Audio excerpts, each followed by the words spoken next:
TruthSeekah and or its affiliates are not responsible for any strange phenomena that may occur during or after listening to this podcast, which may include the following: heightened senses of awareness, psychic abilities, UFO sightings, alien contact, time loss, out-of-body experiences, ringing in the ears, ESP, lucid dreaming, increased synchronicities, astral projection, telepathy, stronger intuition, levitation, miraculous healings, and or remote viewing.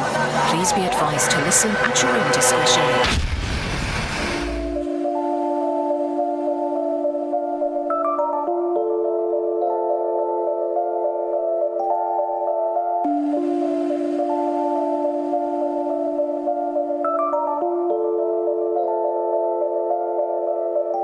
Won't you come and take me away? I just wanna be with you. Won't you come and take me away? To a place of walk on troubled seas, faith to stand when I don't believe. I just wanna be with you. Won't you come and take me away? I just wanna be with you. Won't you come? You are now locked into the TruthSeekah Podcast. Gargoyles! Psychics! Everything's ungodly!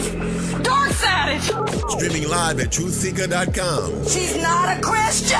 Give it up, y'all. Your portal to the paranormal, esoteric, and all things spiritual. She's tampering in dark-sided stuff! And now, your host, TruthSeekah. Hey, what is up, ladies and gentlemen?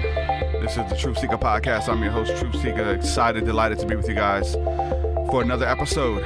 We're going to cover all things spirituality. We always tie it back. We're going to get into the unknown, maybe the paranormal a little bit. It's going to be good stuff.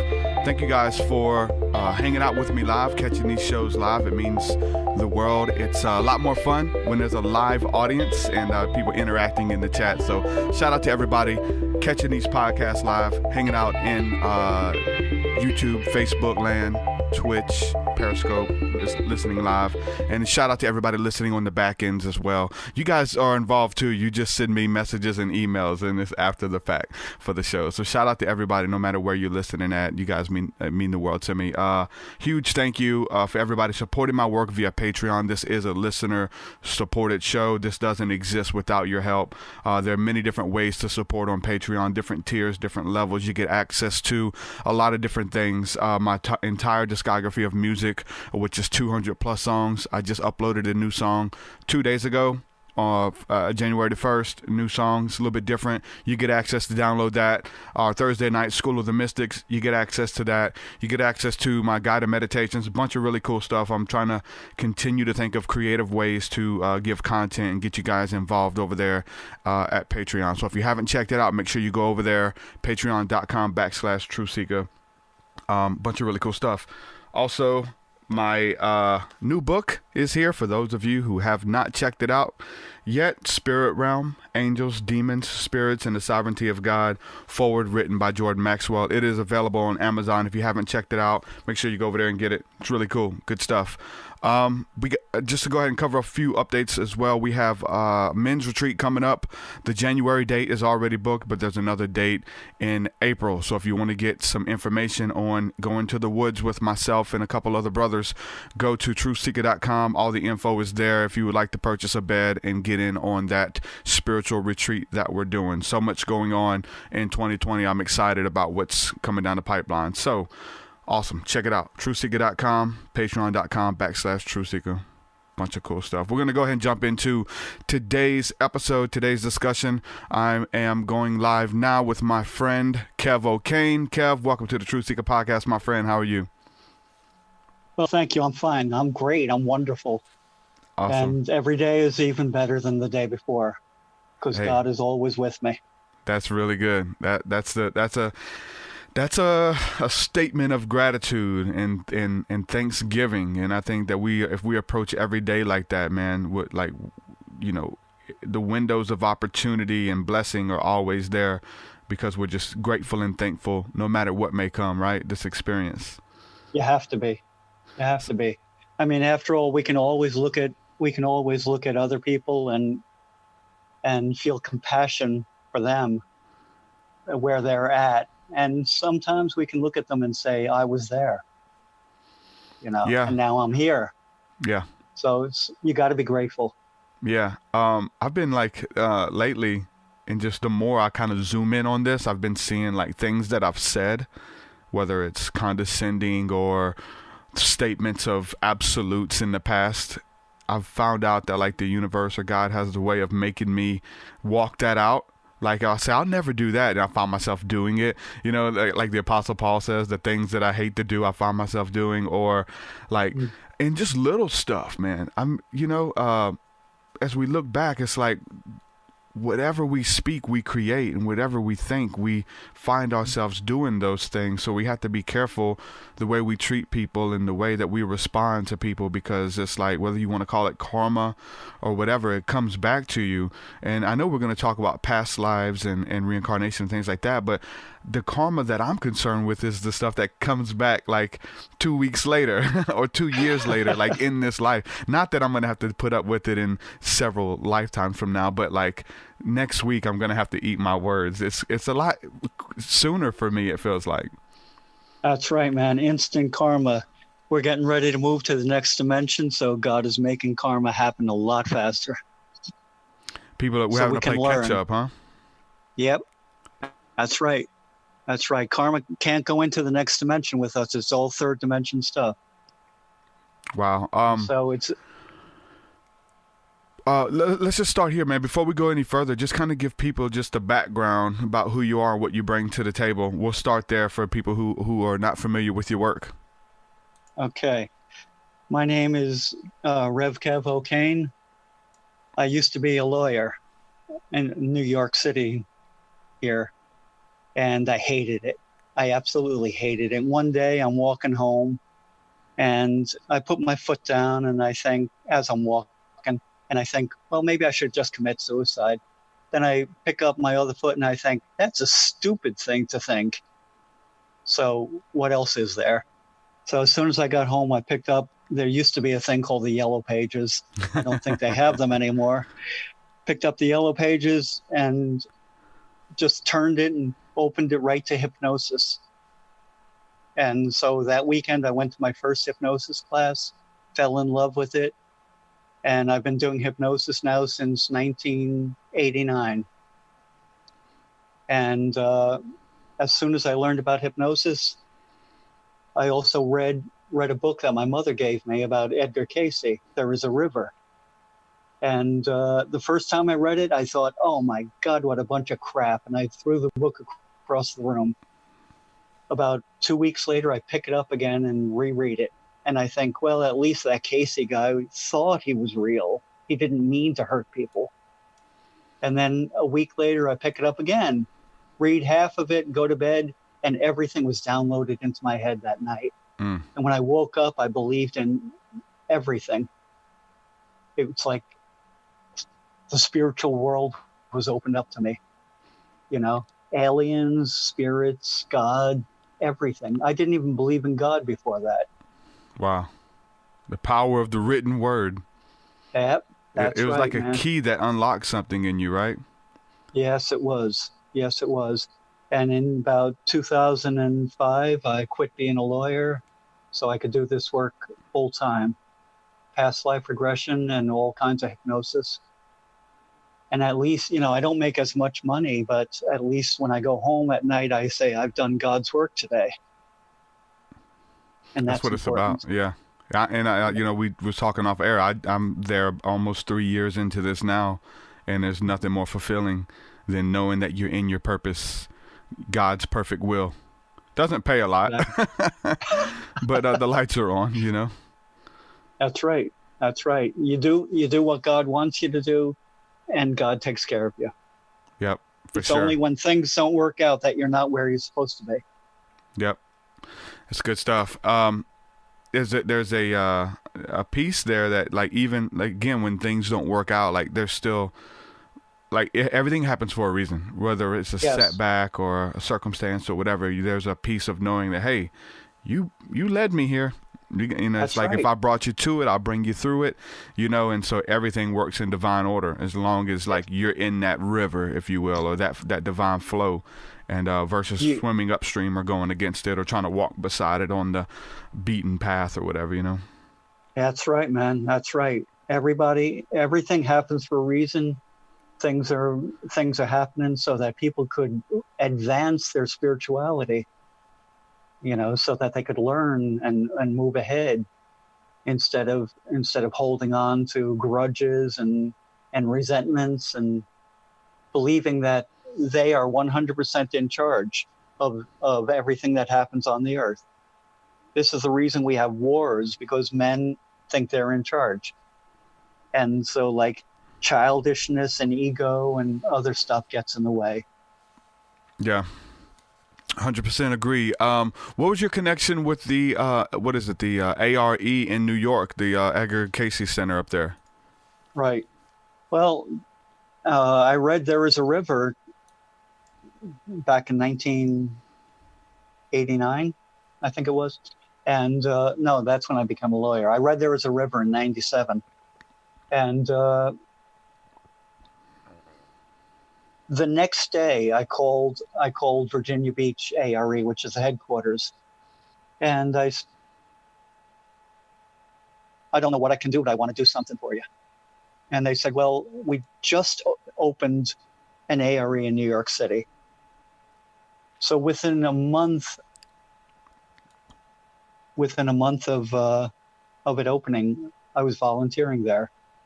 First, I was cleaning floors and cleaning the bathroom, and then later on, I did every other job, and I became a teacher, and I worked in the bookstore, and I became the director, and now I'm no longer the director, but I'm on the board of the ARE. So it's been 22 years now that I've been with them. Wow. What was it that sold you? I mean, I know you read the book. It was like a key that unlocked some things within you, some downloads, right? There's really no way to explain that, but you can feel, what like the beauty and awe of this new experience. But what was it that sold you on, whether it's just hypnosis itself or the past life regressions and things like that, hey, there's something to this?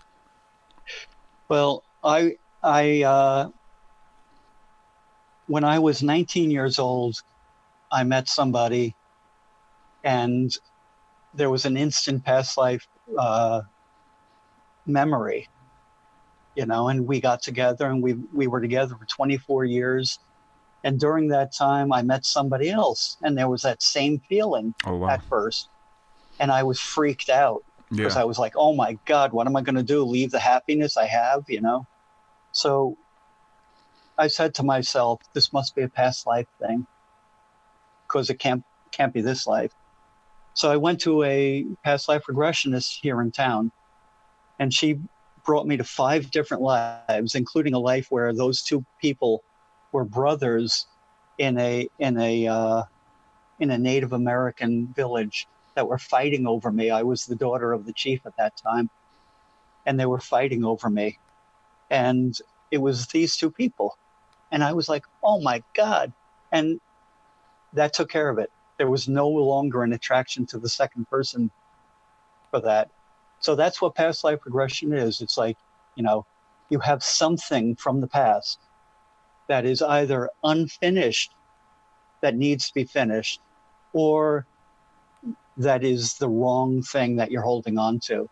For instance, holding on to hatred or anger from the past, holding on to guilt from the past, So what I do with people is we go back to that past life, and we work on forgiving or reliving it with the modern mind, so that the people understand what's actually going on, which they may not have been able to understand at that time that it originally happened. I like to be the devil's advocate a little bit, kind of explore this stuff and bring some questions in. So we have a problem, especially in the spiritual community, not just spiritual, but many communities, but with escapism. Do you think that in some form people would rather go work on their past life versus dealing with their stuff from this life? Is it like an easy way out? Like, I don't have to talk about what happened to me at the age of 11, but let's talk about what happened to me 400 years ago. You know what I'm saying? Yes, I do. And I'm going to answer that to you in two ways. One is yes. Okay. The second is, but it doesn't work. Every single time one of my clients over the years has tried that, their guides have stopped them and talked to me and said, they're just trying to avoid working on this life. And when I would say that to them afterwards, they would say, yeah, so yes, I agree with you that it has happened and it does happen, but no, it doesn't work because we're not in charge of everything.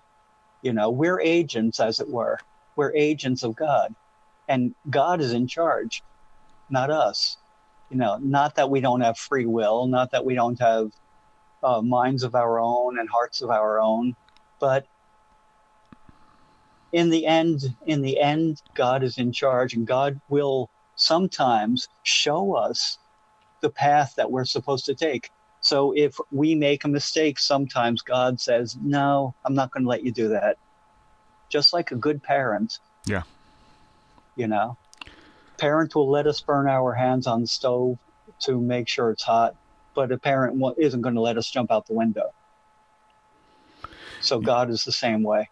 Yeah, we've been kind of exploring that a little bit with free will and exploring what we've told in church, this the perfect will of God versus the permissible will of God. Like there are like two paths. Like it doesn't because some people when we think about like predestination and stuff like that, they kind of pulls any free will out of it. Like you don't have any say in the matter, and that messes with a lot of people. But the fact that you do have a say, like choose this day who you will serve, like you have a say in the matter of where you're going, but it all works together for your good, I think, in the end, no matter which path. Even if you get off the path for 10 years, 5 years, 2 months, whatever, but you get back on that perfect will, I do think that there's those detours and stuff that happens and pit stops and stuff, but God has a way of working out all things for your good. And but there are those paths, that we can take that we make it harder on ourselves, if you will. That's right, man. That's right. Totally. We surrender and then we stop surrendering. We backpedal for a while, and then we say, "What happened, man? What happened?" Well, it's because you threw God out of your life. You got to get back. Got to let Him back in. Yeah, I can always trace it back myself.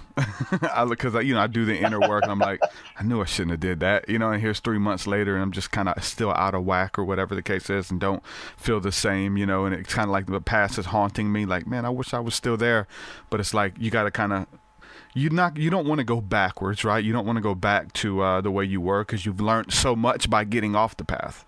You've learned how to stay on it next time and what your pitfalls are. Or, hey, I don't need to open that door. Or I don't need to do that again. So you learn. I mean, that's how this experience works. But you get back on that path. And we looked in the scriptures, and it was something that came to me. It was Hezekiah in the Bible, where he was a king, and he was going to something happened, and he wasn't obedient to God, and he was going to die, and he repented and showed remorse and got back on this will of God for his life, and he did what he was supposed to do, and God granted him, I think it was 18 more years to his life.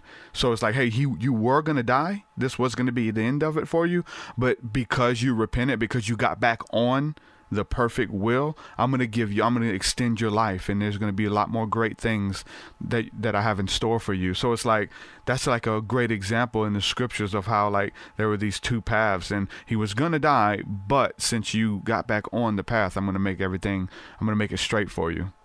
So like finding these little examples, That's right. I found out through past life regression that people they die, as it were, when they either pass up all of their opportunities that God gives them, or they complete all of their opportunities that God gives them, and then they're taken off the earth plane because they don't need to be here anymore.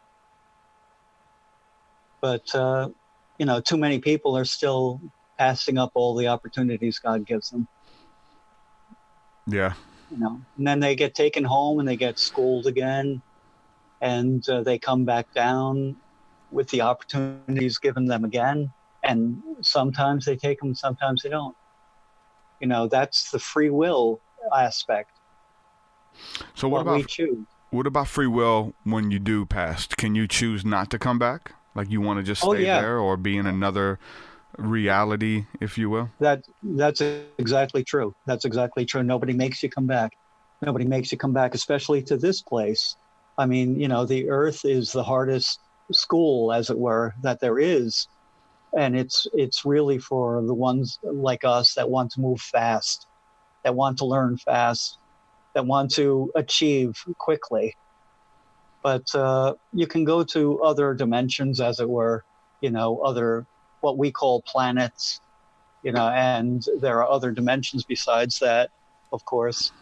And we can go to those places and learn just as well, except the thing is, it's much slower because it's so much easier there. You're not suffering as much there. And so when we go up, as it were, after life, we get brave. We get brave and we say, I'm going to go back and I'm going to work on this, and we pick 10 things. We get down here, we're overwhelmed, and maybe we work on 1 or 2 things. Hopefully we'll work on 5 or 6. I don't really hear a lot of talk about this anymore, but I remember like the first hearing about, maybe it's a Buddhist perception, I'm not sure, but when hearing about reincarnation, there was always this thing of coming back as animals or coming back as a plant or coming back as a rock or just something weird so you can know what it feels like to be that or whatever, this sense of inner knowing. Is that something that Edgar Cayce talked about at all, coming back as animals and plants and things? He did talk about it just by saying that it's not possible. You're right. It is a Buddhist belief, but it's only one sect, a small sect of Buddhism that believes that. And where that belief came from is the fact that, now I have to get more into cosmology here. The fact that when the earth was formed and before humans actually came down to the earth, angels started visiting the earth. They would lower their vibrational rate, come down into a plant or into an animal, and then raise their vibrational rate and go back up and say, wow, man, it's great down there. Come on down and try it. And angels would come down and try it. And after a couple of 100,000 years of doing this, they got stuck because they couldn't raise their vibrational rate again to go up. So basically God said to a bunch of other angels, would you go down there and help these ones come back up? We're like, sure, why not? When a 5-star general asks you something, you do it. And God is a 5-star general. And so we came down and found out we couldn't raise their vibrational rate and ours at the same time. So we said, okay, instead of going back and saying we failed, we're going to stay here until they get home. And we're still here. Yeah, there's a weird theory that I've heard a couple times that people feel like we are the fallen angels, that we like fell from heaven and we've come here to the earth to kind of pick where we're gonna. I really feel like, and it kind of goes in with the Christian idea that this is like a sorting place, a sorting room for where you will go, whether it's for eternity or there's other tasks and things to do, but it's like a place of sortation, And some people would say we're fallen angels here being tested and we fell from heaven and this is our reality, to experience time slowed down and things like that. Well, in the cosmology I just spoke about, of course, we would be the fallen angels because we fell from heaven. Not necessarily we were thrown out, but we left by our own free will, by our own choice. And we're stuck here because as we were down here, we became more and more physical. because we had to keep on keeping our energy low, we became more and more physical. And then, so like, we were the Atlanteans. And then part of the Atlanteans, which were the first ones that came down and got stuck, they were egotistical, and they decided to take over. And so they took over, and they caused all the cataclysms, actually the last cataclysm really, with the giant crystal. They caused that sinking. And then the rest of us went all over the world, and so did they, though. You know, they were everybody bad. The Genghis Khan and his men were those same souls. The Nazis were those same souls. You know, Trump. And maybe right. And you know, so it's like, you know, it's not over, man. We're still battling as it were, the fall. Yeah. You know. Yeah. That's it's something that's the separation between good and bad, or evil and not evil, whatever you want to call it. Yeah, there's you know, when it comes to even looking back through the scriptures, like the same spirits that Moses interacted with and battled against were the same spirits that Christ had to deal with the leaders of that day. And the same with spirits don't die. You know, people die, flesh dies, that's exactly but right. Spirits are eternal. And you know, we're dealing with those kind of spirits as well, you know. Yep. Now, I should bring this back to, what was your oh, I do this all the time, man. What was your original question? Well, it was just kind of just expounding the question about the fallen angels and experiencing this reality as fallen, or even a sortation of where we're going to go after this. Right. Well, of course, angels don't reincarnate, but as we became humans, we had to reincarnate. That's when God brought in reincarnation as a way to develop us so we could evolve spiritually. You know? I know Casey's big into the Bible as well, and I'm a student of the scriptures as well. Did he ever give any like scripture references for reincarnation, or some ideas that were in the Bible that would kind of show you? Yes, that yes. Actually, I think there are approximately the Council of Nicaea in 325 AD took out as many references to reincarnation as they could, right? And before that, it was actually taught by the church fathers, and it was accepted by people.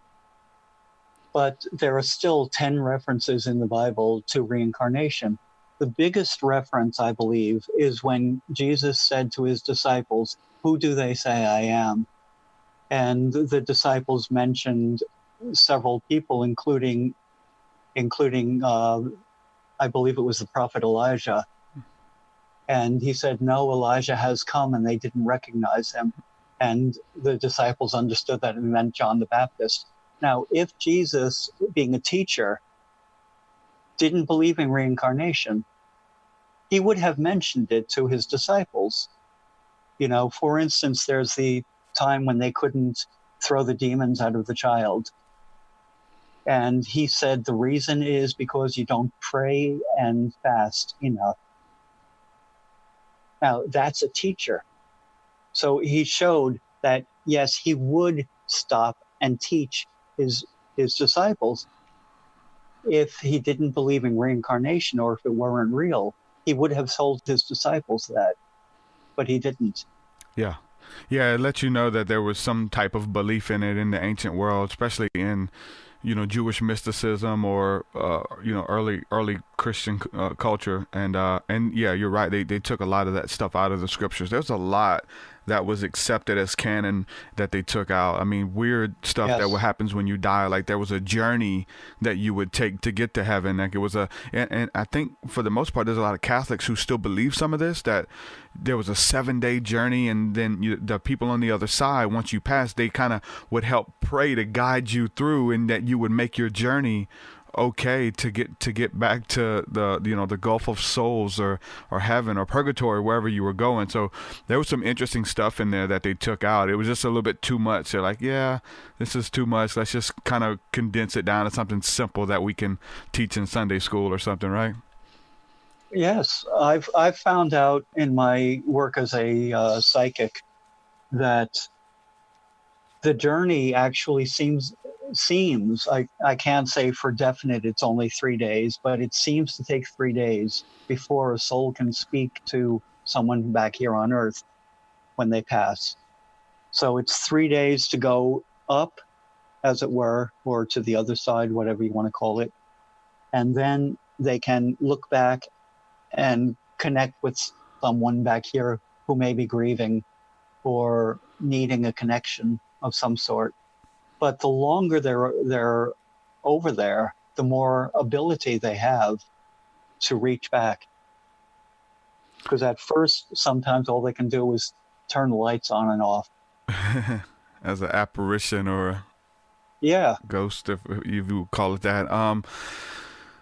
What about, I've heard things about like 70 years. Like it takes 70 years for you to make that cycle to reincarnate and come back. Well, that was true at one time.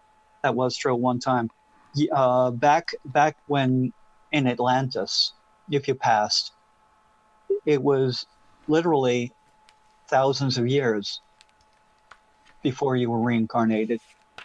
Then as time went on, it became less and less time because we need to learn and finish our karma before we move to the next dimension, which is happening very shortly, like probably by the middle of this century.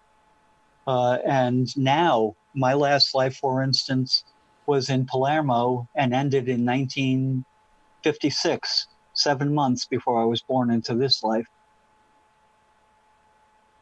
That's interesting. What about, I've got a bunch of notes that I've taken down just on like, cause I've had some weird experiences with people with, who claim to be other people. It's almost like an instant, not gratification, but an instant, cosign or validation, if you will. Oh, I've talked to people and they message me on Facebook. Strangers will say, "Hey, I'm your mother from a past life, and I'm sitting here to teach you. You need to listen to me. I know you don't listen." And I'm questioning them. I'm like, I'm gonna need some proof. I'm gonna need something more than you just telling me. I get inboxes from people who say that they're angels or they're this, and there's a lot of weird people claiming to be lovers from a far off galaxy in past lives, and they've come back to rekindle the flame on Earth. Weird stuff, and it gets into some weird delusional stuff if not checked. And so I think I've got a bunch of stuff written down. I think there is some dangers to some of this stuff. Have you ever ran into any of this stuff that was taken too far? People who were way far out there, because you guys actually had a center and people would come in, you do group sessions and stuff like that. Do anybody maybe who's schizophrenic get a hold of some of this information and it doesn't really end well for them, or they can't really process it? I actually only ran into that one time I've hypnotized approximately 15 to 20,000 people into past lives, and I've only run into that one time. Wow. Yeah. Because I've never done it. I'm running into it a bunch with social media and just the disconnect and just, we're in a different place, Yeah, and that's right, man. People are hurting. People are looking for identity, and I'm honestly, I deal with it so much, and I know people are hurting out there. I know people are, it's a serious matter. I don't want to make fun of it, but it's something, I think it's serious. And, I've dealt with it a lot already, and I don't even, I don't even really use that language a lot, Yeah. Well, you're a celebrity, so of course people want to be connected to you. And so they make up connections in their minds. For sure. And then prove to themselves. I studied psychology before I became a lawyer, and I realized, and with hypnosis, I even know this more, that the mind can do anything. You can raise blisters and scars on people on people through hypnosis, and all hypnosis is self-hypnosis. There's no such thing as someone else hypnotizing you. You do it. And people can do it to themselves. They say, oh, I want to be connected to this guy, and all of a sudden their subconscious mind creates something, or perhaps in some cases finds something that is actually there, But I had a friend who found out that a woman in England was her mother from her life when she died in World War II concentration camp. And so she flies to England. She knocks on this woman's door. The woman opens the door and she goes, "Mom, I'm your daughter." The woman slams the door in her face. I mean, that's why we don't remember our past lives, because we're supposed to live this one. We're not supposed to attach ourselves to the past. Leave the past in the past. Yeah, that's right, man. Exactly. I think anything deserves a little bit of scrutiny, especially if it's truth. It's going to remain true no matter what people say. But I find that a lot of people they claim to be what so it's usually something grandiose, right? And when I say that, people will say, "Well, I was something smaller. I wasn't a king. I wasn't." But I find that like people, whether they make it up or whether, I don't know how they come to this knowledge, but they feel like there was somebody of purpose, and usually they were something in a past life that they want to be doing now, but they're not. Whether they were a great magician, or I was a king, I was a ruler, I was a preacher. I helped people with, on the battlefield. I helped people, manage their wounds and all, this kind of stuff. So that's why I'm a healer now, is because I helped on the battlefield and, years ago. But have you seen any of that as well? Like people just always, like, I mean, I've met people and they claim to be the same people reincarnated. Yeah. So there's these groups, even in New York, you might even ran into them. There's groups of the Hebrew Israelites, and they claim to be Jesus, John, Elijah. They're all of the patriarchs of the scriptures reincarnated, and they found each other, and they're all together, and they're in New York. And then there's another pocket in Philly, and they're like, "Hey, he's not Jesus, I'm Jesus." And they're like debating, and they're having this weird conversation. And I'm like, "What the hell are you talking about?" And they're all like claiming that they're these patriarchs reincarnated, right? They're somebody of splendor. Like, I don't care what you have to say, but I care what John the Baptist had to say. So it's this instant validation that you need to listen when I speak. Like, who are you? I'm John the Baptist, man. Have you ran into any of that? Because there's a lot of it, man. Oh, I have. I've met Mary and Joseph and all of the disciples, and I'm like, whoa, this is weird. Especially when Jesus threatened us at the ARE because we didn't believe him. Oh, wow. Yeah. Yeah. It's like Jesus and Mary were boyfriend and girlfriend in this life, and they were like nasty. They were really nasty. But I'd like to answer that. Of course, there are people, of course, that were kings and queens and the famous people of history.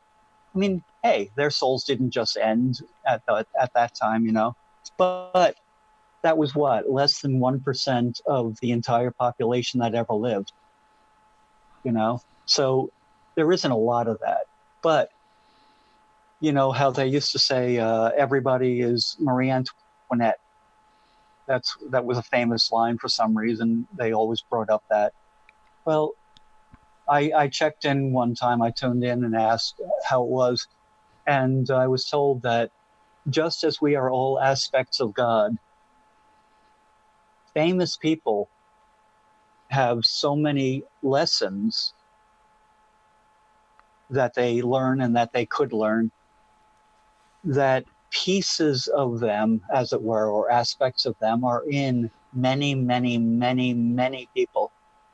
And for that reason, many people who want to affirm their importance to themselves think that they are the entire person.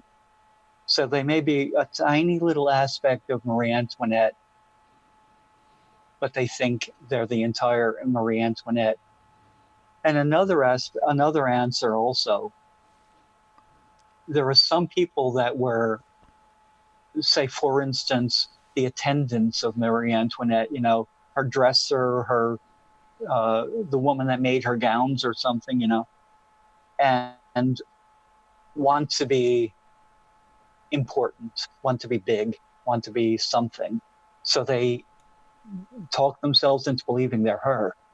I've actually had that. Sometimes I take a person back into a past life and they say, I'm that famous person. And I go, really? Well, you know, what does that person look like? And they describe that person. And I say, okay, where is that person standing? And they point, and I say, well, okay, well, if that person is over there and you're over here, you're probably not that person. Why don't you look in the mirror? And I create a mirror right there, and I say, look in the mirror. And they look in the mirror and they find out that they're not that famous person. You know, that's the ego. That's the ego death. That's right, exactly. Instant ego death. You know, I'm there for truth. I'm there to help them heal whatever it was in their past that needs healing. I'm not there to assuage their ego. Yeah. In fact, when people call me and say, you know, they just want to, you know, go in the past for fun, I say, forget it. I'm sorry. I don't do that. You know, this isn't a merry-go-round. I say we go into the past to work on the past. Here's something that we've been kind of talking about a little bit on our Thursday night classes, looking into the fact that, like, what if it's not a past life regression? What if, like, these memories and these things that are coming to you aren't, you know, who you were or where you were years ago in another life? What if there's some type of way that we're tapping into our ancestral DNA that is recorded within our bloodline and within our DNA, and we're able to access our ancestral line, and we're getting these memories and stuff? Not that it was necessarily us, but it was our ancestors who, you know, experienced all of that stuff, and we're getting that information. Is that a possibility, or does that can both simultaneously happen? Even I understand what you're saying, and I've wondered all the. And so the answer is yes, you're right. It can happen simultaneously. But the thing is, your subconscious mind is there to protect you and there to heal you also. And so anything that it brings up is what you need to heal. So whether it brings up a story that it makes up, whether it brings up a memory of someone else's life, or a memory of your life, it is what you need to heal. You know, so sometimes I have had clients who, for fears of their own, refuse to look at their life. So they start creating a fantasy, which is very obviously a fantasy. And excuse me a moment. Okay. I'm sorry, somebody was yelling outside my window. I wanted to see if they were yelling for me.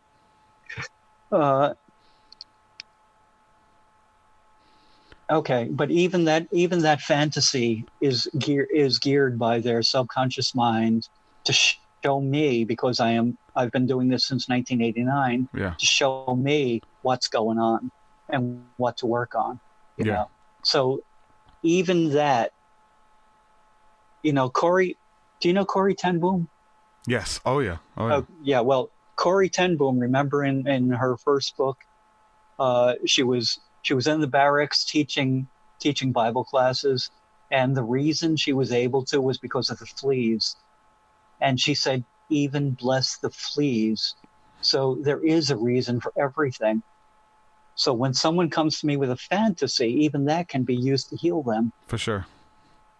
Yeah, if they're willing to let it go too, though, like because I'm sure, like, yes, you being studied in psychology, like, you're gonna be able to approach it from many different standpoints of why you're thinking this. Let's get to the bottom of why you made this up, or why you think that this is the case.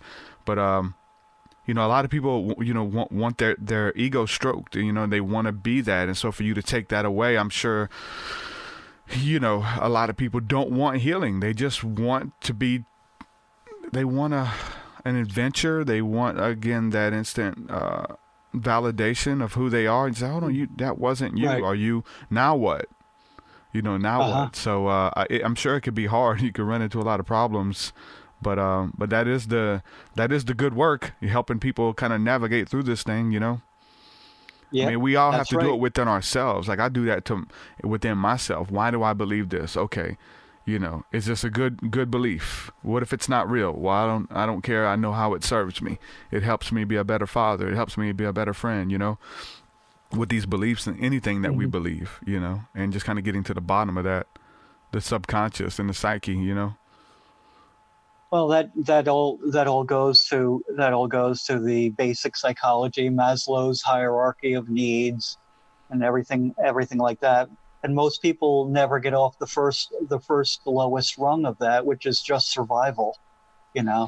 But going back to the past life regression, people stroking people's egos, God, I guess, make sure that the people that come to me are ready to work.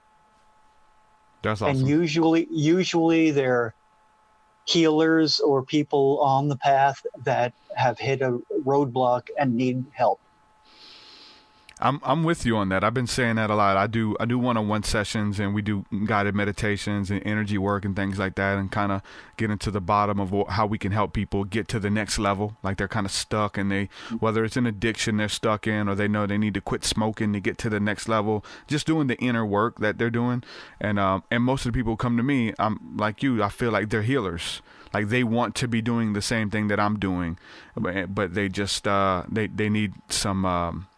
They need a map. They need to get over some things, and that's the interesting thing, is that they're all healers. They're wanting to do the inner work. I've been seeing that a lot lately. So doing the inner work and all that kind of stuff, I say, is becoming popular now. It's becoming sexy, if you will. Like, everyone wants to do it. It's when we look at plant medicine and, like, the rise of that, of people wanting to go in and do the inner work and have the inner dialogue and get rid of some of the childhood traumas and things like that that's holding them back. So it's really interesting that a lot of people are stepping out in this as well. That's right, man. And it's fantastic. And that's what I was speaking about earlier. I mentioned that we're moving to the next dimension and we're getting ready. And that's the reason that these people are stepping forward. It's like, when I was first in the 1990s, first feeling the energy and saying, okay, what percentage of people have turned to the light? And I got, at that time, I think it was 7%. Well, now it's 25%. That's a lot.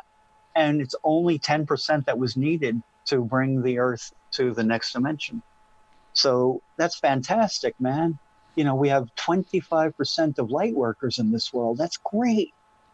People that are willing to open up, people that are ready to open up. They don't necessarily know the theology, as it were, of what's going on. They don't necessarily know the ideas that you and I are espousing, but God has placed them so that they're ready. And when they are in the fertile ground, they're going to blossom. Yeah, that's awesome. And we are, I guess you'd say, forerunners to an extent, to help those people, just to help them, to kind of, hey, do this, don't do that, be careful, this is going to happen, this is going to come, and, Well, Tibetans have a thing. When you're a Tibetan monk, you're supposed to promise to continue to return no matter what, even if you don't have to continue to return to the earth plane until everybody doesn't have to return. So I think that you and I and people like us don't have to return. It's not that we can't learn anything. We don't have any karma to work out or anything, but it's like we don't have to return to this plane for that because we've done the hard work already. And so we're here to start leading people, but the masters are above us and they're leading us further along on our own journey. And I think that's great. It's like everything works together. Yeah, it does. Another question here I have for you. Somebody who really, for me, I guess maybe introduced me to Edgar Cayce's work because of him, David Wilcock. Oh, yes. Turned a lot of people on to Cayce's work. Also, let's see, he's turned people on to Cayce, but then he claims to be Edgar Cayce reincarnated. Like, he doesn't really talk a lot about that right now, but there was a time where he was, you know, now he's got books on it and stuff like that. How does everyone feel at the center about some of the claims that he made, or even the work that he's doing?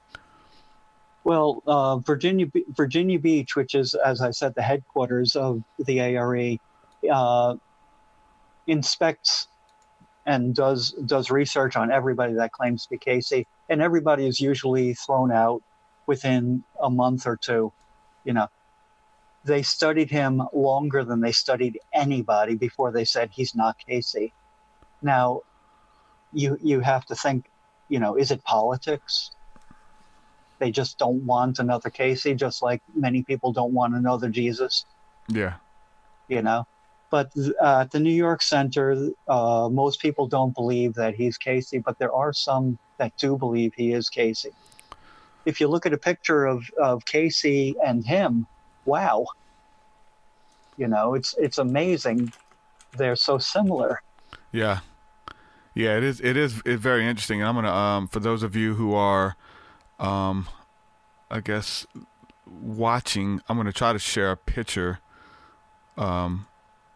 on the screen of what the two look like side by side. So let's see if I can do this right quick. If you're listening on the podcasting app, you just have to Google Edgar Cayce, David Wilcock, so you can see it. But let's see. I don't forgot how to do this stuff. Okay, that's not it. Okay, this will do it. That should do it if you can see that. So there's Edgar Cayce and there's David Wilcock. Eerily similar. Yeah, but very similar. And also more similar, though, I think, in what they do. Yeah, true. Yeah, and Wilcock started off doing a lot of readings and regressions, and he would charge to do sessions. And even in New York, I think it was, where he would, do a lot of the work coming up. Now he's just on a huge scale. You know, there's no way he can just do, you know, a bunch of private sessions with people. But yeah, he definitely started out doing that too. Speaking of Cayce as well, I'm in Mobile, Alabama, and my truck route, before I even knew about it, took me to Selma. And so I passed the old, what was it, his photography studio that he had? Correct, yes. And it's in Selma, Alabama, and there's a big, nice plaque outside. It's Cayce something, and I took a picture in front of the plaque that they have for him, and it's got this thing. It's called the Sleeping Prophet, and it's there for everybody who walks down that strip to see it and read it and come to the understanding of who this guy was and Edgar Cayce. And for those who don't know, just kind of explain how Cayce operated, because this is probably for some people the first time they've even heard that name. So we're introducing people to Cayce's work as well. So just let people know what Cayce did to move in healing and get these premonitions and things about people.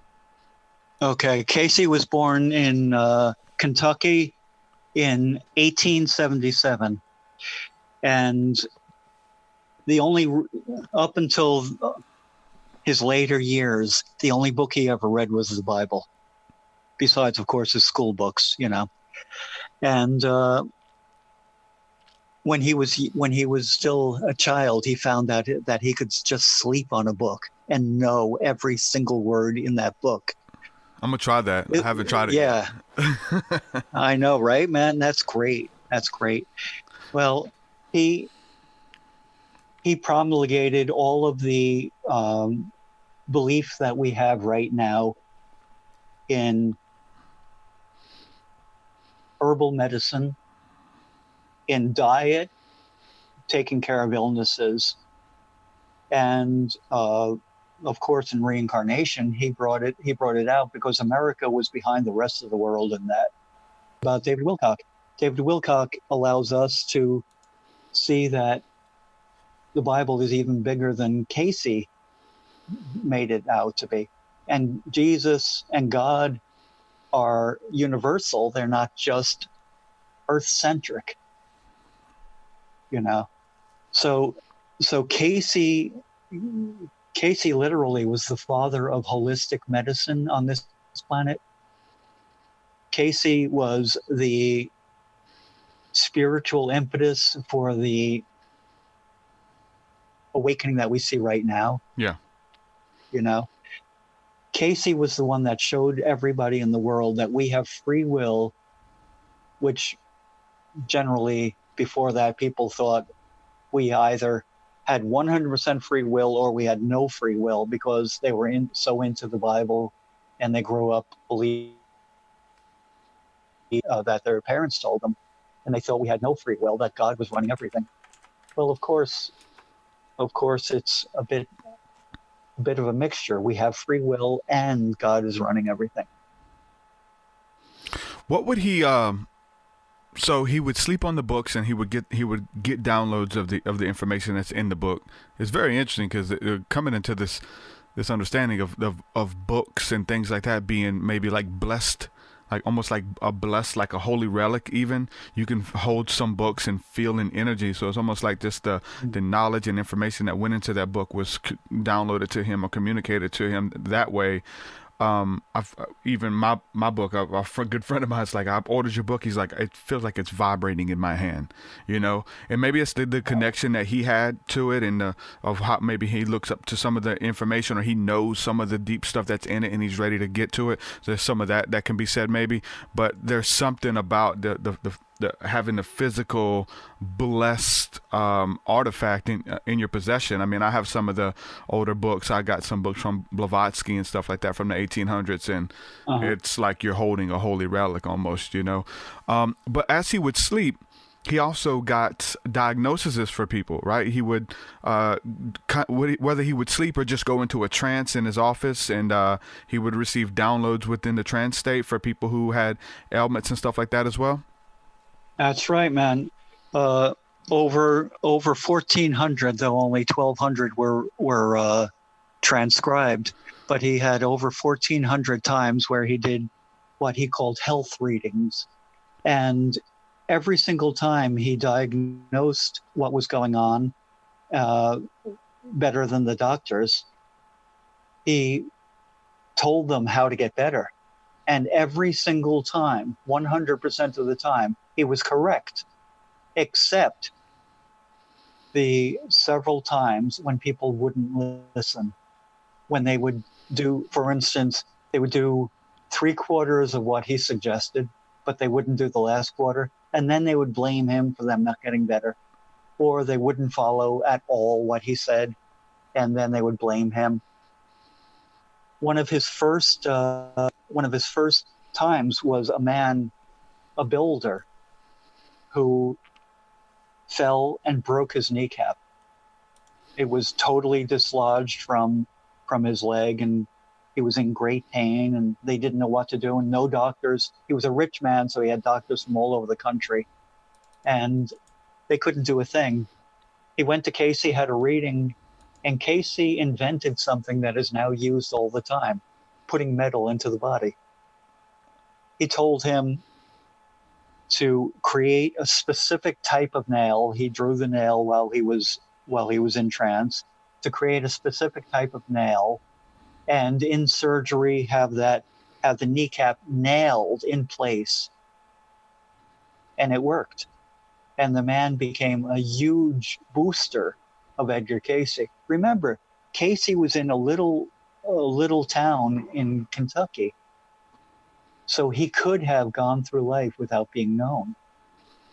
But he certainly had several people throughout his life that were boosters. And because of the boosters, Cayce got written up in newspapers all over the country, in magazines all over the country. And then, of course, in 1945, the first biography of Cayce came out, There Is a River, which introduced millions and millions of people all around the world to him. It was translated into something like 43 different languages. And still to this day, people all over the world are being awoken to Edgar Cayce and to their higher selves by reading the book, There Is a River. Now, when he would go into these trances and stuff, was there any reports of anything that he would use to help him? Were there any herbs or No. psychedelics or anything like that that he would use to enter the trance state? He never talked about any of that? Not at all. He would lay down, put his hands on his abdomen, one on his abdomen and one on his heart chakra, and then he would go into the self-hypnosis trance. And as he reported it, he would travel up, as it were, through various rings, and each ring would have beings on it, and the lower rings would have animals, creatures, monsters on it, and the higher rings would finally get to angels. And then he would keep going higher, and then he was at the right place where he needed to be to get the information he got. So he would kind of like travel within, and he would have to make that journey to get the information? That is correct, yes. Wow. It would take him a couple of minutes. Whereas I heard that Swedenborg would do a similar thing, but he took a couple of hours. Yeah, that's interesting. I never knew that, but that makes a lot of sense. He was having to take the inner journey to go get it, versus he just goes to sleep and it's just downloaded to him. Exactly. That's interesting. Exactly. And so I want to give a shout out to here a couple people in the chat. A lot of people are talking about Cayce right now and throwing out some facts and things as well. Bonnaroo, my friend here, thank you for the donation. He says that Cayce and Wilcox's fathers looked identical as well. And so I just Googled this, and I'm going to place this on the screen because I've never seen this. But this in Chris Garner in chat says that he also believes that his entire family, I don't know if he said it or other people said it, but Wilcox believes that his entire family is a reincarnation of Edgar Cayce's family. And I'm looking on this chart here just on a Google search, and they've got some of these people side by side. Leslie Cayce, which is Cayce's father, and Don Wilcox, which is David Wilcox's father. They look identical. Edgar Cayce's wife and David Wilcox's girlfriend, it says, look very similar. It's pretty interesting. The brothers and friends and acquaintances are like looking very much the same, but the father one is a very interesting one where they look very similar. What have you looked into that or heard those theories at all as well? No, I hadn't heard that, but it actually doesn't surprise me, because if they have volunteered for a specific purpose to support this man, they would follow him around from life to life. It's interesting. And Chris Garner says that Wilcox said that about himself, so he did say that. But I've noticed, like, I'm sure that was like early on with Wilcox, because he's kind of abandoned some of that stuff now. Like, as far, I don't know if he's not saying it, he just doesn't want to be on, like, doesn't want to do tours. And because people, I've seen videos where people try to, like, you know, he's giving a lecture, then he's doing Q&A, and they're like kind of the audience is joking, hey, tell us about the Edgar Cayce connection. And he's like, oh, I don't want to, you know, and they're kind of laughing about it. He's like, oh, I don't want to go into detail and stuff. And it's like, because he got a lot of scrutiny for that. Why are you saying somebody who's big and famous and, oh, hey, I'm this person, or hey, I'm Jesus, right? It's going to get scrutiny anyway, right? Exactly. He's doing his own thing, man. He's moving ahead. He's standing on Cayce's shoulders. He's not harking back to the past. As you said, the past is the past. Let the dead bury the dead. Yeah. So if I'm interested, and you guys in the chat help me out too. If this is true about David Wilcock, you know, who is Corey Good? Who is Corey Good to Edgar Cayce? Like, who is he? A friend or a little brother? Because he's pretty. But I'll say this though, you know, and I've said this many times. You know who Corey Good is? Are you familiar? Okay, for me that. I'm all in with Wilcock. I love Wilcock, but the Corey Good stuff kind of throws a wrench in it for me with Wilcock, like vouching for him and stuff like that. A lot of people love Corey Good. I'm a little bit more skeptical about some of the things that Good's bringing to the table, and so for me it kind of tarnished. I haven't talked to Corey. I looked up a lot of his stuff, but it tarnishes it a little bit, like the validity that I have and respect I have for Wilcock. Do you have any opinion, or are you really into some of the stuff that he's doing with the secret space program and jump rooms to Mars and things like that? Yeah. I know about that stuff, but I just want to say Cayce also had several people throughout his life that did the same thing: turned some people on, turned some people off. You know, did a good thing for a while and then became self-serving, you know, and didn't support Cayce in the way that Cayce needed to be supported. So maybe it's a similar thing. And maybe, did he have a protege? Did he have like one person that he kind of left his stuff to? No. Or helped out? No, he didn't. He had his secretary, who actually was with him for like 40 or 50 years. His secretary, who took down all of his trance readings, basically is the one that kept the ARE going and kept everybody knowing who Cayce is. She only died a few years ago. But it's really something. She lived in the same house with Cayce and his wife.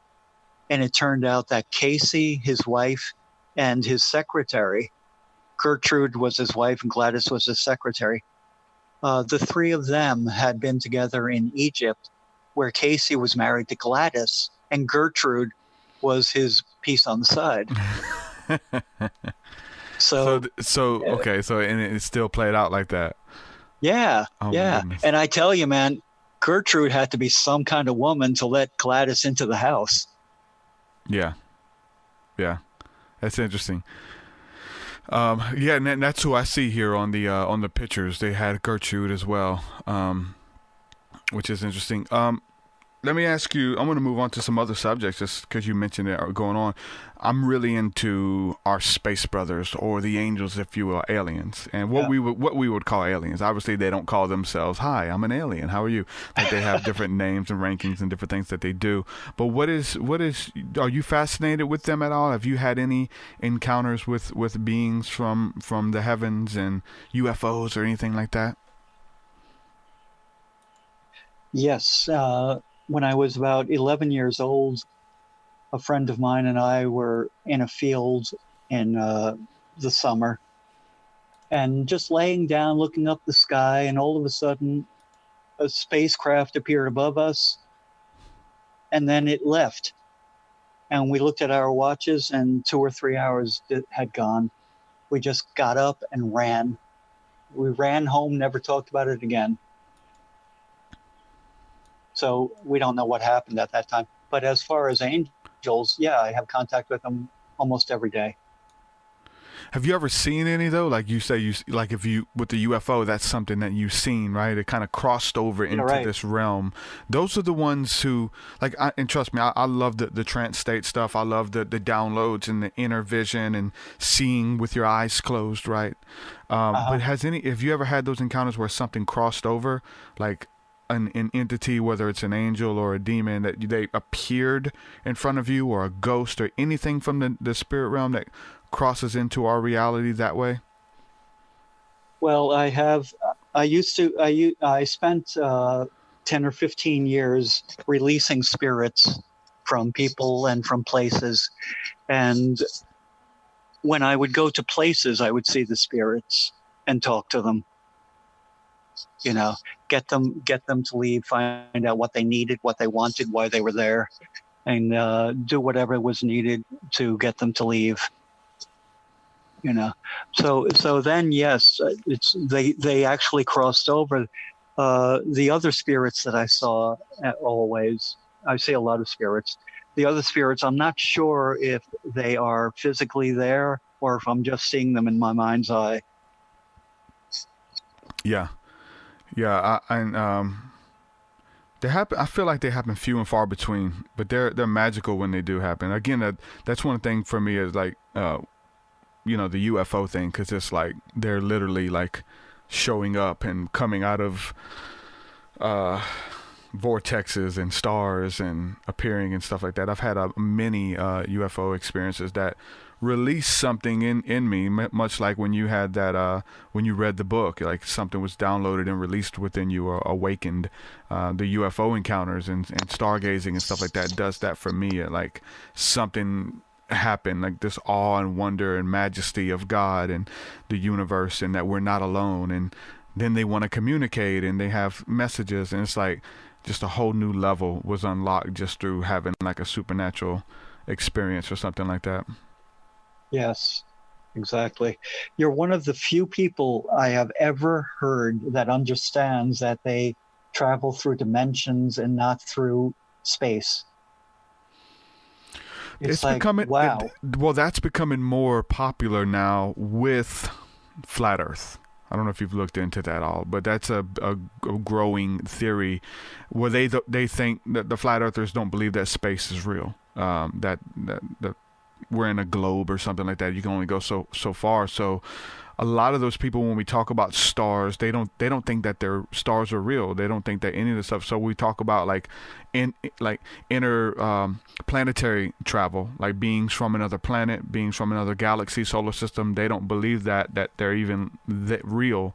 They believe that it's all interdimensional beings here. But most of them claim that they're even demonic.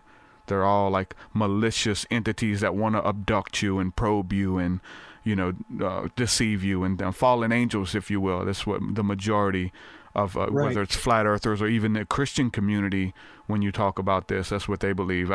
For me, they go hand in hand with the angelic. You know, they're beautiful. You know, I think the bad guys are here on the earth. I'll say that. I understand what you mean, man. I think it's got a lot to do with ego, you know, your expectations. If you're fearful things are going to happen. Yeah. to prove to you that you're right. Yep. You know, because you are. but also, and my spiritual advisor and me tuned in on this very, very strongly for a while to find out that some aliens do not have compassion the way we do, and they don't have understanding the way we do, so they do things that aren't polite. You know, they, for instance, taking people instead of asking them to come. I mean, there's a lot of people on this earth that if they were asked, they would say, yeah, I'll take me, you know, but they're not malicious, they're not vicious. They just lack a little empathy. Right. But I think humans are worse though, man, because if we catch one of them, if one of them wrecks in a craft down here, they're done. They're done. The government's gonna do experiments on them, you know, and they're gonna put them in a cage and strap them to a table. Much like if they take one of us, if you know the stories of abductions we've heard throughout the years, like they're gonna do experiments. Who is this monkey? How does he operate? What does he like? Does he like, you know, how does he live? Like, you know, and we're gonna do the same thing if we catch one. You know, you can't catch one and just keep them in your house like E.T. Like the government's gonna come and get them, like, and do experiments on them. You know. There was a book that was just released, I believe, about 100 healings by aliens.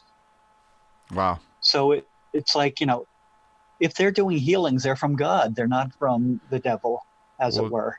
One of the big stories in ufology, and it scared the hell out of me in the 90s, was the Travis Walton story with Fire in the Sky, which was a very popular one, made the UFO phenomena into a horror movie, you know.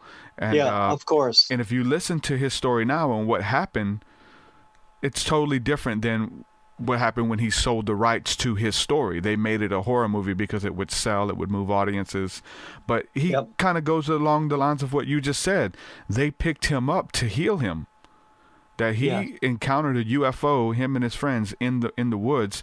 He got out of his truck and went up there to it to try to touch it. It powered up, it pulsated, and the plasma or the energy shocked him and knocked him to the ground. If they would have left him there, he would have been dead.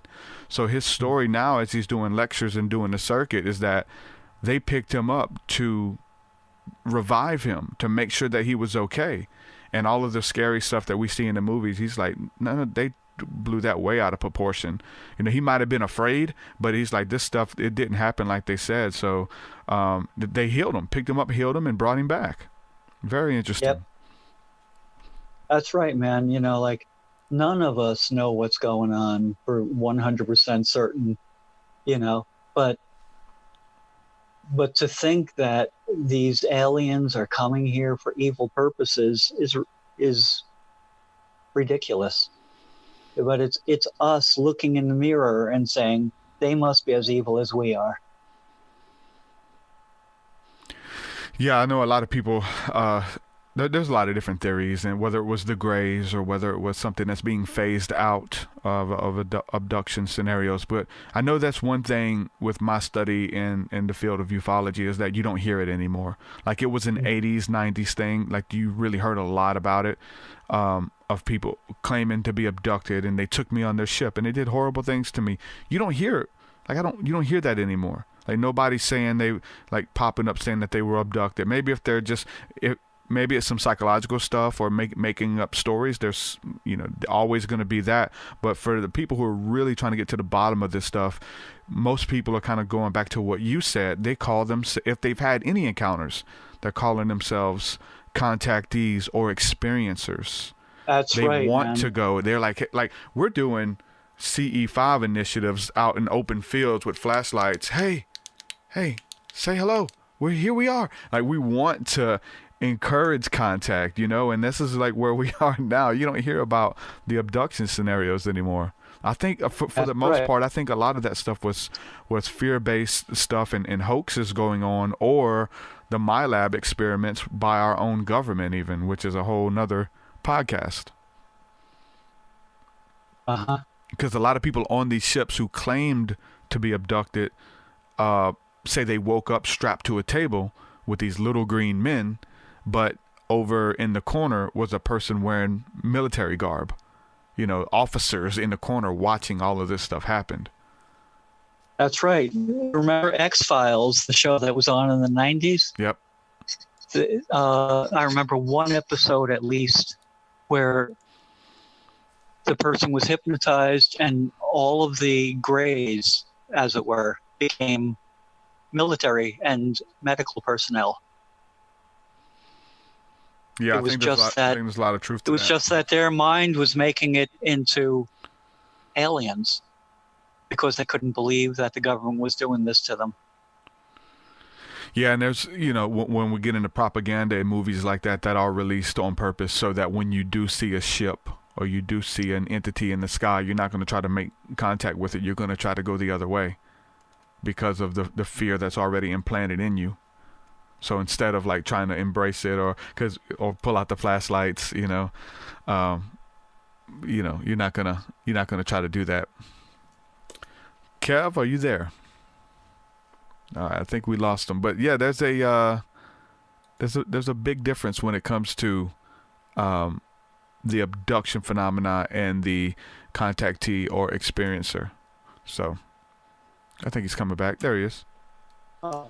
Good. I'm sorry I lost you. I don't know what happened. Okay. Yeah, it looks like the internet connection's a little bit choppy, but I don't see your picture. But yeah, well, Kev, I really appreciate you hanging out with me and telling us a little bit about your story and Edgar Cayce and your experiences and things like that. Go ahead and let people know where they can check out your work at if somebody wants to catch up with what you do and your hypnosis practice and things like that and past life regressions and stuff. Let people know where they can go to check you out. Okay, it is .com, KEDO.com. Say it one more time. You broke up. Okay, I'm sorry. It's RevKevO.com. RevKevO.com. RevKevO.com. I'm going to the website just to make sure because he's kind of cutting out a little bit. Yep, that's it. All of his stuff is there. So, Kev. Okay. Hello. I am so sorry, man. It's all good. So it's RevKevO.com. People can people book you for consultations and things like that over the internet? Do you do them online? I do them online. I do them on the phone. Whichever way is fine. Awesome. Okay, I'm on your website now, and really cool. I see there's a image of you just doing healing work. Do you practice a form of Reiki or just the practice of the laying on of hands, as the Bible would call it? Actually, I do mostly laying on of hands, but I also do a process called IET, Integrated Energy Therapy, which is really fantastic. Okay, I'll have to look into that by that name. I know it's all the same thing to me, the laying on of hands, Reiki, moving energy, pushing stuff, and it's all the same thing. So I'm going to have to look into that practice as well. So. Okay. Sorry about that. It's all good. It's using the angels to take out negative energy and input positive energies to help people break blockages. Awesome. Well, thanks for hanging out with me, man. I really appreciate it. Well, thank you. I appreciate it too. And if you ever want me back, just let me know, man. For sure. I really enjoyed it. Thanks so much. Thank you. I enjoyed it too. Bye-bye. All right. God bless. God bless you. Rev Kev O'Kane, guys. Good stuff. Edgar Cayce. Edgar Cayce is a big one. Those of you who are into spirituality, those of you who are into the esoteric, Cayce is a huge reason because of that. Because of the work that he's done, and the interesting thing as well is he was down here in the Bible Belt doing a lot of that stuff too. He had his own photography studio in Selma, which was awesome, and I got to take a picture in front of his plaque. So I'm gonna read some of these comments here towards the end of the show. Somebody says, so Wild Things talking about the abduction scenario says, I disagree. Scientists capture wild animals all the time and do all sorts of things to them. Let's see. All the time, do all sorts of weird things to them, which of course terrifies the animals. That does not mean that the scientists are not empathetic. No, the opposite. Baba says, they live, we sleep. Michael Tessarian talks a lot about the mind control programs. Yeah, that's Tessarian's a big one, man. I got into his work early on and knew about Jordan Maxwell's connection with him and kind of raising him up. And I actually talked to Jordan Maxwell about Tessarian, and he speaks highly of Tessarian still to this day, which is awesome. I pull this back up. I think we're good now. Tessarian's awesome, and that's one person that I've wanted to get on the show who I haven't had on yet. I did a song called Origins and Oracles for those of you who like Tessarian, and that's a title of a Tessarian presentation that he did, which is really good. Architects of Control is the really good one from Tessarian that you can download or find online. But I sampled Tessarian at the beginning and the end and sent it to him, and he actually sent it out to his mailing list and put it on his website and stuff. So it has Tessarian at the beginning and end, and it's one of my favorite songs. It's not one of my most popular songs for some reason, but it's one of my favorite songs that I've done because of like the rhyming scheme and rhyming patterns that I put into that song. So if you haven't heard my song Origins and Oracles, make sure you go check that out. It's good. Shelly says, TruthSeekah, thanks for your positivity. You helped me move forward and inspired me to share my creativity. Awesome. Yep. Hey, I'm just paying it forward, and you do the same. We'll change the world. Baba says you should interview him about female Illuminati. Tessarian, I guess. I need to reach back out to him, man. Podcast has grown a little bit. We got some numbers. Maybe I can get him on. I need to get Jordan back on because I like to interview him at the first of the year every year. So last year I had the first interview with Jordan Maxwell, so it'd be cool to do that again. Talk to him about some cool stuff. Let's see. Christy Johnson says, very cool guest. Baba says, I think we all are Obamacare and Facebook bills. Okay. I'm not sure what that means. Ali says, we're all being very closely observed. Baba says, I know that I'm being monitored and observed. By who? Chris says, Spirit Science says they are banned from doing abductions. I mean, well, that's what James Gilliland has said, that they've phased that out, and the Greys are no longer able to do abductions. I go into a couple different scenarios. I just touch on it in the book about the abduction scenario and talk about how it's phased out and we don't hear that anymore, and just some other theories as well about what they are, and just some theories, not theories that I believe, but they're just some interesting ideas about what the Greys are or were. So it's really interesting. So make sure y'all check that out in the book as well. Anybody have any questions, anything you want me to kind of expound on? Why got a few more minutes left here on the podcast? Let me know. Let's see here. Edgar snippet, LOL. Yeah, I haven't used Edgar Cayce in the snippet yet. But one really cool thing that I do like about Edgar Cayce as well is the fact that he talks about that the Battle of Armageddon will be fought in the heavens. The Battle of Armageddon will be fought in outer space. And that's a very interesting concept when it comes tying in some things about the battle of good and evil, or maybe even looking into some of the stuff that Ed Grimsley talked about with having the generation 3 or 4 night vision goggles, which I still want a pair. If anybody out there has a pair or wants to give a generous donation to get some, they're pretty expensive. But he was taking people out and using these night vision goggles and being able to see all types of stuff in the night sky. I mean, he was supposedly seeing UFOs shooting at each other and flying in crazy military formations out of the Earth's atmosphere. And you would see explosions like Star Wars and stuff. So Ed Grimsley claims that he was seeing all this stuff, and he would do excursions taking people out. And he would have a bunch of pairs of goggles, and he would let people use them. And people would pay him to go out there. And Ed Grimsley also went to a conscious expo where George Norrie was speaking from Coast to Coast AM. And I heard George Norrie talk about it on Coast to Coast, where after he's done, this man's watching him standing in the back, this older gentleman. He's just staring at him the whole time. And he's like, this guy's just staring at me. It felt kind of weird. He says, the guy who was staring at me came up to me after I got done speaking and says, I've got something I want to show you. He's like, okay. He's like, hello, my name is Ed Grimsley. And he takes him to the top of the hotel. They go to the top, and Ed Grimsley pulls out the pair of night vision goggles, and he says, sure enough, George Norrie put them on and was able to see some UFOs and ships with the night vision goggles that you can't see with the naked eye. There's so much stuff out there, man. UFO Lou, I think it is a YouTuber who from Australia. Let me make sure that's him. UFO Lou. 25,000 subscribers. He's in where is he at? I think he's in Australia.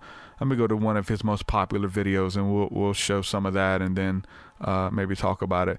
UFO aircraft carrier size, 2 cameras. Okay, so I'm going to play this here. But so he has some night vision goggles as well. This was done in 2013. But he would be able to pick up some of the stuff in the night sky, and they would change directions. These lights would fly, and then it would stop on a dime, and then there's other like videos of like 2 of them look like they're playing together, like they would play tag in the sky. Just the guy's got some crazy footage. Him, who is it?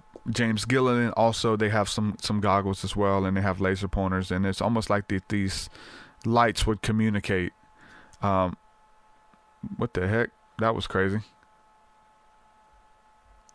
So, yeah, there's some pretty interesting footage out there, and the interesting thing too is I liken this stuff to like as above, so below, or stuff that is happening in the water. Some of the different entities and lights and ships, if you will. Also looking into on a microscopic level, if you was to some of the stuff you see out there, and not a lot of the stuff you're not able to see with the naked eye. You need a trained eye. You need night vision goggles or even binoculars. There's so much more that you can see even with binoculars, regular binoculars. I remember walking outside on the front porch one day and just one night and putting on binoculars, and I could see so much. You could see so many more stars, and I was able to see just things moving outside of the Earth's atmosphere, lit up lights that would, sometimes they come into our atmosphere. Most of the time they're outside though.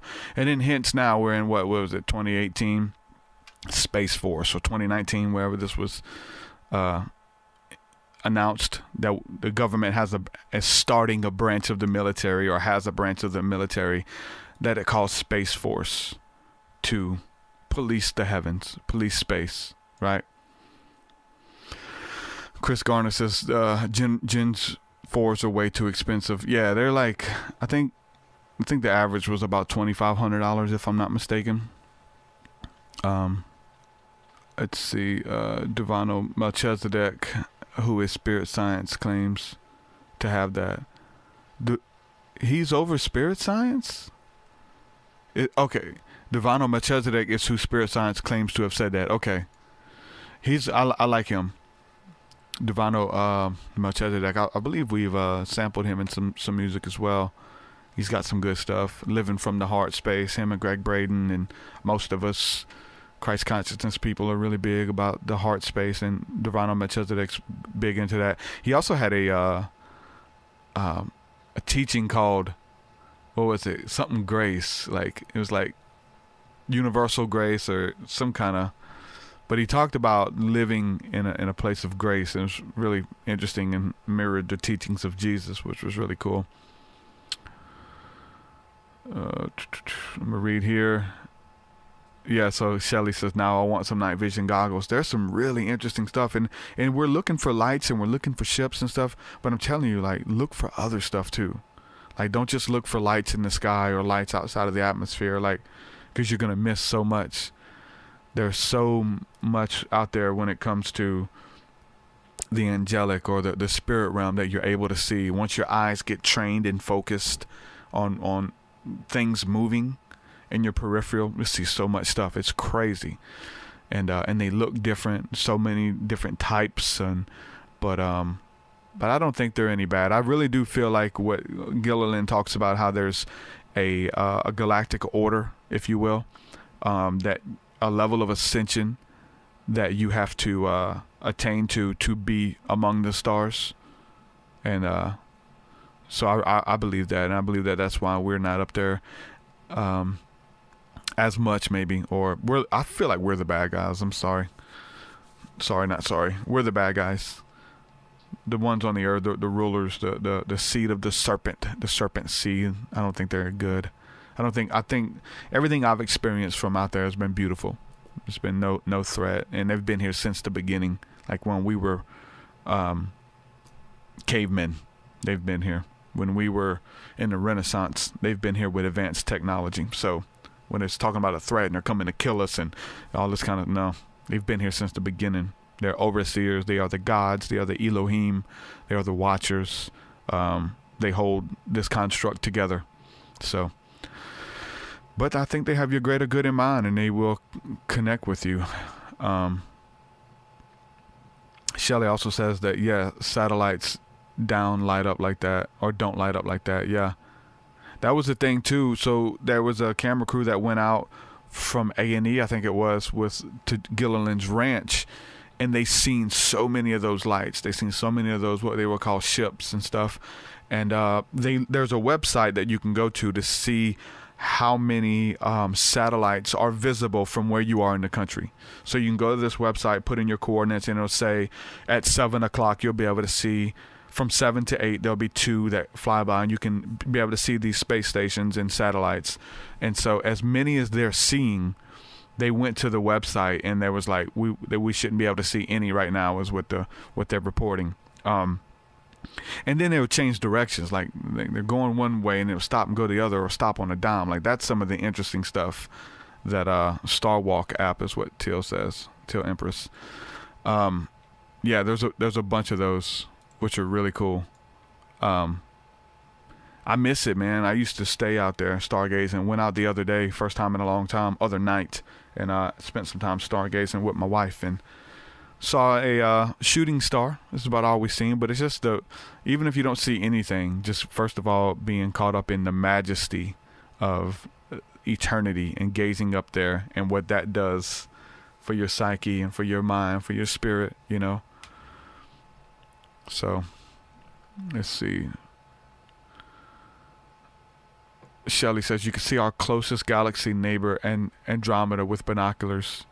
Telling you, man, just so much more that you can see with regular binoculars that you can get from Walmart or wherever, Amazon. I've seen some things, guys. It's interesting. Man, thank you guys for hanging out with me. I've enjoyed this conversation. I'm not an expert on Cayce. It was really interesting to talk to my guest today, Kev, to hear some of his experiences and some of the research and studies that he's done on Cayce, and actually has been up there to the facility who, you know, is still on board. He said it's not a physical place anymore. They weren't able to keep up with the rent and things. That's gotten so expensive up there. But they still are a organization that exists. So it's really cool to talk to him and all the research and stuff that he's done on Edgar Cayce. And I didn't know. I find that really interesting, that he would take journeys within. For some reason, I thought it was just downloaded to him, this information, but he would actually go on journeys within through the dream state and go up this ring of bypassing spirits and entities and go up and get the information that was needed for that person's healing, and then ascend back down and bring it into the reality and share the information. I thought that it was intuitive, that he would tap in and he would talk in his sleep, and I heard about some of that, but I didn't know that there was a journey that took place, which is really interesting. So, oh man. With that being said, thank you guys for hanging out with me. 2020, we have big plans for in store. I got a bunch of stuff going on the next couple of weeks. If you would like to support my work and this podcast has blessed you in any way, consider partnering with me on Patreon moving forward in 2020. Really need your help. A lot of people dropped off with the New Year's, and I know budgeting and getting your bills and stuff like that. But if you believe in the work, just there's any level of giving, man. There's even tiers for $1. You get access to some really cool stuff. Our Discord, Thursday Night School of the Mystics, $1 a month. Whatever you're able to do, it would definitely mean the world to me. Check out some of the stuff there. I've made it worth your while. There's a lot of really cool stuff. Go to patreon.com/TruthSeekah. Check out my book. Bunch of really cool stuff that we're working on. Some mentorship programs that's coming out soon, and some really cool stuff. So with that being said, I'm going to say peace and shalom. Thank you guys for hanging out with me, and yeah, enjoyed it. Peace. Have a book, product, or service you'd like to promote? Look no further. Ad slots and commercials are now available for you to get the word out about what you do on the TruthSeekah Podcast. Give you what you need. Engage the spiritual community and get yourself instantly in front of thousands of listeners who explore the spiritual, paranormal, supernatural, religious, and metaphysical realms. Have your commercial inserted into our entire archive of episodes. That includes the one with Jordan Maxwell, James Gilliland, Dr. Michael Heiser, and that weird one with Busy Bone from Bone Thugs and Harmony. Stop sleeping on yourself. Know your worth. Let's get the word out today about what you have to offer. Head on over to TruthSeekah.com and click on Advertise for more info. Your way is so much higher than mine. So much higher than mine. So much deeper than mine. So much deeper than mine. Well, that does it for this episode, folks. To hear more episodes of the TruthSeekah podcast, head over to TruthSeekah.com. And if you're wanting to support the show and get rewards, go to our Patreon page at patreon.com/TruthSeekah.